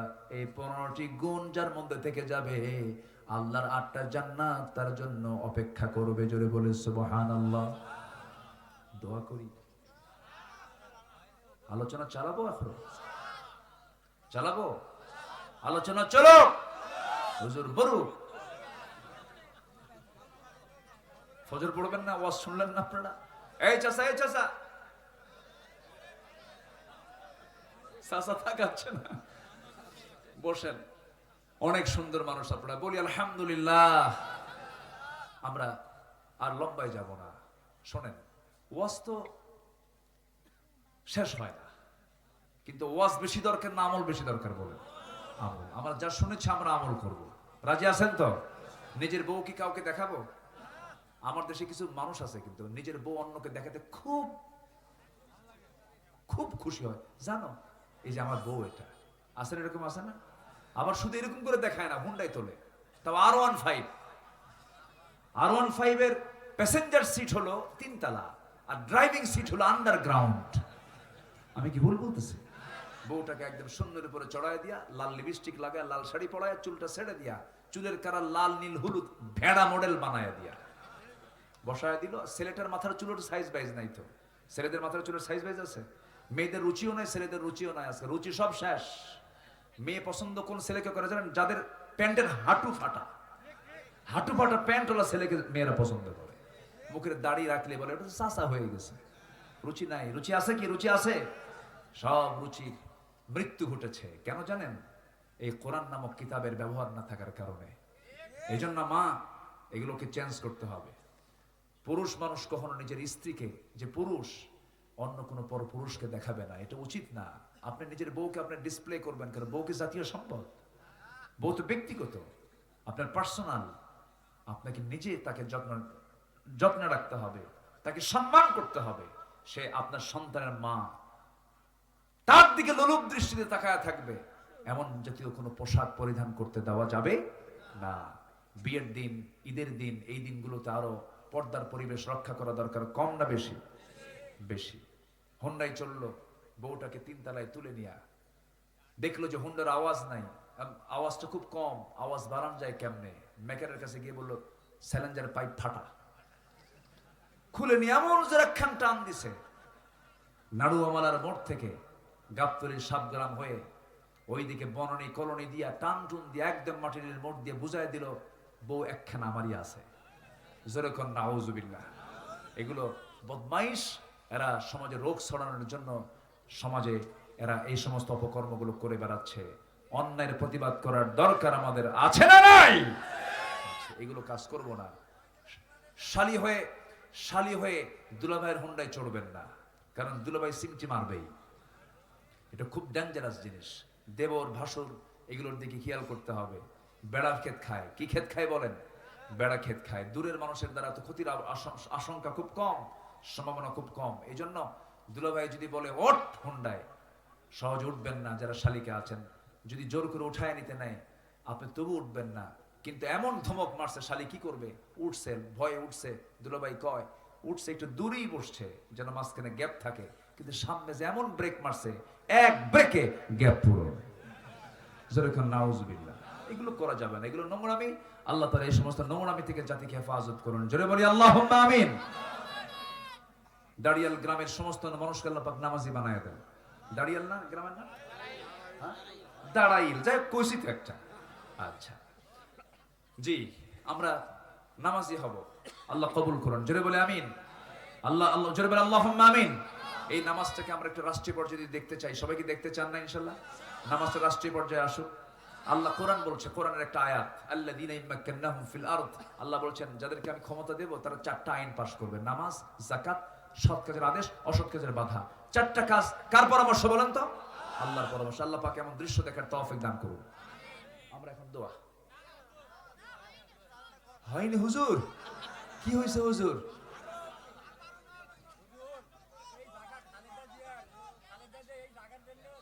জি আমি শুনেছি। জি জি জি জি জি ঠিক আছে, বসেন বসেন। আমি শুনেছি দুর্নীতি করলো কারা আর মামলা খায় কারা, তাই না? এগুলো তো দেখেছি আমরা। তার প্রাপ্তি আমরা পাইছি কিনা বলেন? প্রাপ্তি পাইছে কিনা? পেয়েছি। এদেশে একজন নেত্রী আছেন যার মধ্যে একটা স্ট্যান্ডার্ড গুণ আছে, লাফায় না, নিজের অবস্থানকে কখনো বারবার পরিবর্তন করে না। ওই যা বলেছিলেন এখনো তার মুখে সেটাই রয়েছে, তার কথার কোনো পরিবর্তন হয় না। এটা আপোষহীন যাকে বলা হয়। তো উনি ভালো, ওনার মধ্যে একটা ব্যক্তিত্ব আছে যা ওই দলের অনেক নেতার মধ্যে নাই। বাস্তব, এটা বাস্তব, বাস্তব তো ঠিক কিনা বলেন? উনি একজন ভালো মানুষ, এদেশের জন্য অনেক করে চিকিৎসা অবহেলা করে রাখা একটা বয়োবৃদ্ধা, জ্ঞানবৃদ্ধা একজন নারী, দেশের জন্য কি তার অবদান নাই ভাই বলেন তো? কত অভিযোগ দিল যে ভালো থাকবে কেমন, লিভার পচে শেষ, মদ খাইছে, কত কি বলছে, কত কি করেছে, কিন্তু লাভ হলো কি? শেষ পর্যন্ত আপনারই জমিনে থাকা হলো না। আসুন না আমরা দেশটাকে সুন্দর মিলে সবাই মিলে আমরা গড়ি, হিংসা ছেড়ে দিই। হিংসা করে কোনো লাভ হবে না ভাই। হিংসুকের কোনো নিজেরও শান্তি নাই, আর যার জন্য হিংসা করা হয় তারও কোনো ক্ষতি হওয়ার সম্ভাবনা নাই। আমরা হিংসা ছেড়ে দিয়ে আমরা একসঙ্গে আমরা আমাদের দেশকে গড়বো, সমাজকে গড়বো, নিজের পরিবারকে গড়বো। জোরে বলি ইনশাআল্লাহ। এই আশাবাদ কামনা করে আজকের মাহফিলের একজন মেহমান আমাদের ভাই আসছেন, উনি একটু কথা বলবেন। মিল্টন ভাই না? মিল্টন ভাই তো মিল্টন ভাইয়ের চেহারা কিন্তু চেঞ্জ হয়ে গেছে। আজকে চিনতে পারিনি তাকে, দেখা হয়েছে কিন্তু আগে চুলটুল কাঁচা ছিল তো আমি ভাবতেছি যে মাত্র 226টা একটা ব্যাপার না তো। এই বসেন, একটা লোক উঠবেন না ভাই, একটু কথা বলবে, এরপর আমরা ছোট্ট একটা দোয়া করে দেব। ভাই মেহেরবানি করে একটু বসেন, বসেন, যে আমি গজল শোনাবো, বসেন না, একটু বসেন। وإن لم تغفر لنا وترحمنا لنكونن من الخاسرين। গভীর রাত, নিঝুম রাত, ঝিমানো রাত্রিতে হাজারো মুসলমান নরনারী নিয়ে তোমার কালাম থেকে কিছু কথা বলেছি। কাঙ্গাল ফিকারির মতো দুটো হাত পেতেছি। আল্লাহ গুনার দিকে নজর দিও না, বান্দা মনে করে তামাম জীবনের গুনাহগুলোকে মাফ করে দাও। জনম দুঃখিনী মা যারা বিদায় নিলেন, জিন্দেগির গুনাহগুলো মাফ করে দাও, কবরগুলোকে জান্নাতের টুকরা বানায়া দাও। আল্লাহ তাআলা বিশেষ করে মাহফিলটার আয়োজন করলেন যারা, শোনার জন্য আসলেন যারা, বিনিময়ে কিয়ামতের কঠিন ময়দান, মেহেরবানি করে যেদিন কেউ কাউকে চিনবে না এমন মা সন্তানকে পর্যন্ত অস্বীকার করে বসবে, সেই কঠিন মুসিবতের দিন এই মাহফিল সবার জন্য নাজাতের মাধ্যম তুমি আল্লাহ বানায়া দিও। আয় আল্লাহ তাআলা, আমার ডানে বামে সামনে পেছনে কত ভাই হাত তুলেছেন। আমার ওহিদুল আলম ভাই হাত তুলেছেন, এরপরে আমার মিল্টন ভাই হাত তুলেছেন, আমার সামনে অনেকের নাম তো আমার জানা নাই। যার যা চাওয়া তুমি আল্লাহ পাওয়া করে দিও, যার যা সমস্যা তুমি আল্লাহ সমাধান করে দিও। ও আল্লাহ, আজকে যেমন একসঙ্গে দুটো হাত তুলে তোমার কাছে চাচ্ছি, আল্লাহ মূর্তি হবে একদিন তোমার আর শাজিমের ছায়া আমাদের একসঙ্গে থাকার তৌফিক তুমি আল্লাহ দিয়ে দিও। কত বন্ধুর সঙ্গে চলাফেরা করেছি, বন্ধু আজকে কবরবাসী, নিজের আপন বাবা কবরবাসী, নিজের আপন জন কত কবরবাসী। আল্লাহ যারা কবরস্থ হয়েছেন, আশপাশে যত মাইয়াত কবরস্থ হয়েছেন, কবরগুলোকে জান্নাতের বাগিচা বানায়া দাও। আয় আল্লাহ তাআলা, তোমার বান্দাগুলোকে নিয়ে হাত তুলেছি এমন সময় 180 কোটি মুসলমানের দুনিয়ায়, আল্লাহ তুমি একটা ওমর পাঠাইয়া দাও। আল্লাহ বাইতুল মুকাদ্দাসকে তুমি আল্লাহ মুসলমানদের হাতে তুলে দাও। আল্লাহ ভৌগোলিক দিক থেকে আমরা চরম মাইনাস পয়েন্টে আছি বাংলাদেশে, মেহেরবানি করে বহির্শত্রু আক্রমণ থেকে, প্রতিবেশীর বদনজর থেকে আল্লাহ আমাদের দেশকে তুমি হেফাজত করো। বিজাতীয় অপসংস্কৃতির আগ্রাসন থেকে আজকের যুব সমাজকে হেফাজত করো। সকল প্রকার মাদকাসক্ত থেকে তুমি আল্লাহ হেফাজত করো।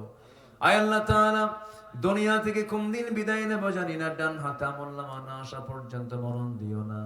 আল্লাহ গো, মূর্তি যখন হবে তুমি আল্লাহ শহীদ মত কপালে জুটায় দিও। আমার শাহিন ভাইকে কবুল করে নাও, কমিটির ভাইদেরকে তুমি আল্লাহ দয়া করে কবুল আর মঞ্জুর করে নাও। শাহিন ভাইয়ের কলিজার টুকরা সন্তানকে বড় আলেমী দিন বানায় দাও। আয় আল্লাহ তাআলা, মূর্তি হবে, একদিন চলে যাব। কত মৃত্যুর সংবাদ পেয়ে কত জানাজায় যায়, একদিন মৃত্যুর সংবাদ চলে যাবে। আব্দুল্লাহ আমিন নাই, মোর্শেদ মিল্টন নাই, এই ওহিদুল আলম নাই, শাহিন নাই, সব চলে আসবে। লাশ ঘর থেকে বের করবে, টেনে হেঁচড়ে বের করার সঙ্গে সঙ্গে বউটা অজ্ঞান হয়ে পড়ে থাকবে, সন্তানগুলো ছিটকে ছিটকে পড়বে, গলাটা ভেঙে যাবে। টেনে হেঁচড়ে ঘর থেকে বের করে নিয়া জীবনের শেষ গোসল করাইয়া দিয়া কবরের দিকে নিয়ে চলে যাবে রে। কবরে শোয়া দেবে, 24 ঘন্টা লাগবে না। মাথার চুল কত ফ্যাশন করেছি, কত রং দিয়েছি, কত তেল সাবান লাগিয়েছি, মারা যাওয়ার সঙ্গে সঙ্গে 24 ঘন্টায় চুলের পতন ঘটে যাবে। চুল সব সব মাটিতে পড়ে পড়ে থাকবে। 3 দিন লাগবে না রে, যত্ন করা চামড়া গলে গলে পোকার পেটের খাবার হয়ে যাবে। মাত্র 7টা দিন পেটের নারী ভরি সব চোখ মুখ কান নাক দিয়ে বের হওয়া শুরু হয়ে যাবে, কিম্ভূত কিমাকার চেহারা হয়ে যাবে। 3টা মাস পর কবর যদি খনন করেও দেখা হয়, কয়েকটা হাড় ছাড়া কিচ্ছু খুঁজে পাওয়া যাবে না। সে অন্তিম সময়ে যখন চলে আসবে রে আল্লাহ, জবানে জারি করে দিও কালোজয়ী কালিমা তাইয়্যিবা লা ইলাহা ইল্লাল্লাহু মুহাম্মাদুর রাসূলুল্লাহ।